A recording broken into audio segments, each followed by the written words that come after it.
एक देश एक चुनाव के विषय के ऊपर जो राष्ट्रव्यापी जन जागृति अभियान चल रहा है, उसी सिलसिले में आज हम यहाँ गुजरात की धरती पर अहमदाबाद में आए हुए हैं और यहाँ पर इस विषय पे वन नेशन वन इलेक्शन पर आना एक और अद्भुत और सुखद संयोग उत्पन्न करता है, क्योंकि आधुनिक वन नेशन के आर्किटेक्ट यानी एक देश के आधुनिक स्वरूप के भारत के आर्किटेक्ट सरदार वल्लभ भाई पटेल इसी भूमि के थे और इस वन नेशन को इस अमृत काल में नई ऊंचाइयों तक ले जाने के आर्किटेक्ट यानी उसके शिल्पी हमारे प्रधानमंत्री श्री नरेंद्र मोदी जी भी इसी धरती से हैं।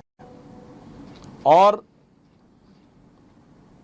आज एक और सुखद संयोग है कि आज ही सरकार ने यह घोषणा की है कि प्रधानमंत्री जी जो इस समय आज गुजरात के दौरे पर हैं, वो सूरत में 41,000 दिव्यांग जनों को 5 किलो अनाज प्रति माह मुफ्त देने की योजना का प्रारंभ करेंगे और इसके द्वारा सूरत भारत का ऐसा पहला जिला बन जाएगा।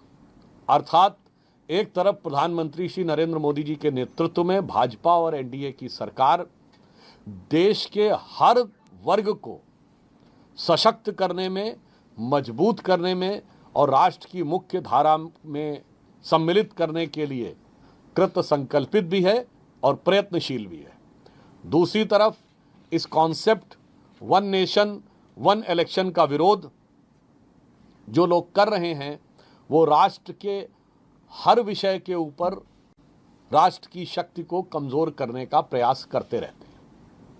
देखिए, चुनाव लोकतंत्र में हृदय की धड़कन की तरह है, परंतु ये हृदय की धड़कन जल्दी जल्दी होने लगे तो हाई बीपी का खतरा उत्पन्न हो जाता है। इसलिए इस चुनाव को जो लोकतंत्र का पर्व है, अब पर्व भी अगर ज़्यादा जल्दी जल्दी आने लगे तो कामकाज बाधित होने लगता है।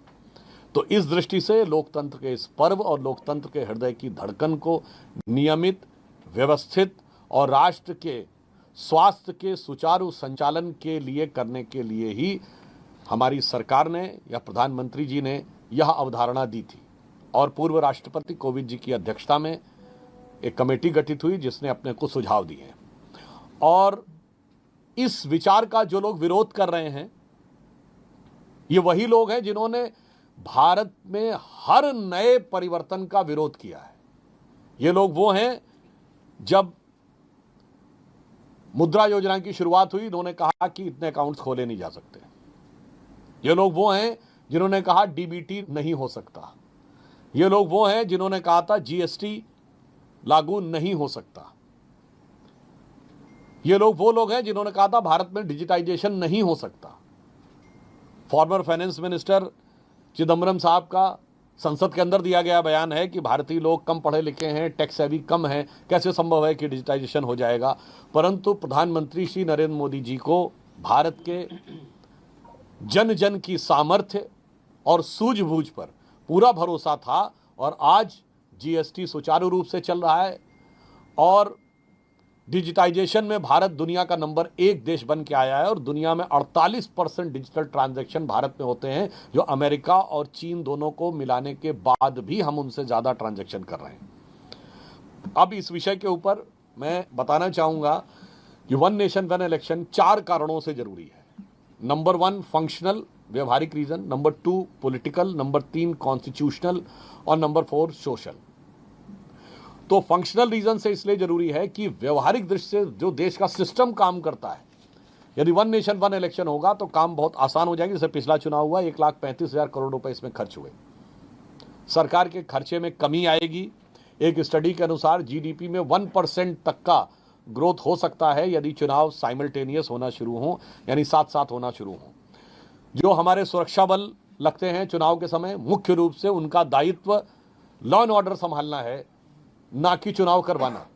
तो बार बार जो उनको इस कार्य में लगाना पड़ता है, उससे हटकर एक बार वो इस कार्य को संपन्न कराने के बाद अपने दूसरे कार्यों की तरफ ज़्यादा प्रोडक्टिव होकर देश के लिए काम कर सकेंगे। तीसरा कि उसमें जो सरकारी कर्मचारी काम करते हैं, जिसमें प्राइमरी स्कूल के शिक्षकों से लेके भिन्न भिन्न विभागों के सरकारी कर्मचारी, उनको भी एक बार काम करना पड़ेगा। इसके बाद वो मूल रूप से जो उनका काम है उस पर वो ज़्यादा फोकस कर सकते हैं। अर्थात फंक्शनल दृष्टि से भारत की एक पूरे सिस्टम को बहुत बेहतर और सुचारू रूप से चलाने में यह one nation one election role play कर सकता है। दूसरा है पॉलिटिकल। देखिए, प्रधानमंत्री जी ने भी ये बात कहा कि यदि एक बार सारे चुनाव हो जाएं तो हमारे यहाँ जो कॉन्स्टिट्यूशनल परिभाषा है वो क्या है, गवर्नमेंट का मतलब सेंटर और स्टेट दोनों है। किसी भी पार्टी की सरकार हो राज्य में, एक बार तय हो जाएगा कि ये मुख्यमंत्री रहना है तो 4.5 साल सब मन लगा के काम करेंगे। प्रधानमंत्री जी ने कहा कि भाई मैं भी राज्यों के साथ मिलकर देश के विकास को आगे बढ़ाना चाहूंगा, मगर जब बार बार चुनाव होते हैं तो चाह कर भी कोई राज्य सरकार हमारे अच्छे काम का भी समर्थन नहीं करती, विरोध करती है, और मुझे भी उस राज्य में जाकर उनकी कमजोरियां बतानी पड़ती हैं। अब यदि चुनाव एक ही बार में हो तो वही कमजोरियों को अकेले में बताकर और राज्य सरकार भी ईमानदारी से उस कमजोरी को समझकर सही ढंग से काम कर सकती, चाहे किसी भी दल की सरकार हो। तो पॉलिटिकली ये देश की व्यवस्था के लिए बेहतर होगा। और एक और भी बात आप समझ सकते हैं कि जो लोग ये कहते हैं कि एक राज्य में एक साथ होने से क्षेत्रीय दलों को नुकसान होगा, तो यहाँ पर मैं स्पष्ट कर देना चाहता हूँ कि 2019 का लोकसभा चुनाव था, लोकसभा के साथ ही उड़ीसा, तेलंगाना और आंध्र के चुनाव हुए, तीनों जगह गैर भाजपा सरकार बनी और हमें 303 सीटें मिली। 1999 में महाराष्ट्र में एक ही दिन चुनाव हुए और लोकसभा में हमें 10% अधिक वोट मिला विधानसभा के मुकाबले। तो ये कहना भारत के मतदाता के विवेक पर प्रश्न उठाना है। तीसरा है कॉन्स्टिट्यूशनल। संवैधानिक दृष्टि से अगर कोई ये बात कहे तो मैं सिर्फ ये कहना चाहता हूं, संविधान निर्माताओं ने जब भारत में लोकतंत्र की कल्पना की तो उन्होंने तो नहीं कहा था अलग अलग इलेक्शन होना चाहिए। उन्होंने तो एक साथ ही पूरे देश में चुनाव की बात कही और 52 से लेकर 67 तक एक साथ चुनाव हुए। तो यदि कोई व्यक्ति इस पर संवैधानिक प्रश्न उठाता है, इसका मतलब संविधान निर्माताओं के मूल मंतव्य का वो मजाक उड़ा रहा है। दूसरा, एक दूसरे ढंग से constitutionally one nation one election लागू है। कोई एमएलए या एमपी की सीट बीच में खाली होती है त्यागपत्र से अथवा उसकी मृत्यु से, तो एमएलए और एमपी का जो चुनाव होता है वो शेष बचे हुए टेन्योर के लिए होता है। ऐसा नहीं होता वो कहता आज से मेरे 5 साल शुरू हो गए, नहीं, वो बचे हुए कालखंड के लिए होता। मैं स्वयं जब पहली बार राज्यसभा आया तो स्वर्गीय श्री अरुण जेटली जी की मृत्यु से जो सीट खाली हुई, उनके देहावसान से, तो मैं बचे हुए टेन्योर के लिए आया था। बहुत सी ऐसी चीजें। इसका अर्थ क्या हो गया कि संवैधानिक दृष्टि से एक डायमेंशन में इस समय भी वह व्यवस्था लागू है।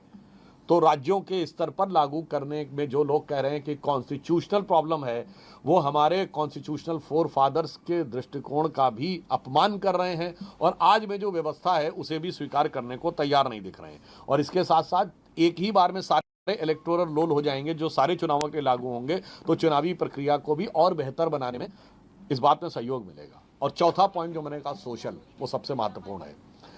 देखिए, चुनाव के समय एक सरचार्ज एटमॉस्फेयर होता है, जो बहुत से ऐसे तत्व जो कि देश के अंदर एक दूसरे के खिलाफ नफरत पैदा करना चाहते हैं, उनके लिए बहुत फर्टाइल ग्राउंड क्रिएट करता है। और बार बार ये मौका आने पे उनके पास ये मौके बार बार मौजूद रहते हैं।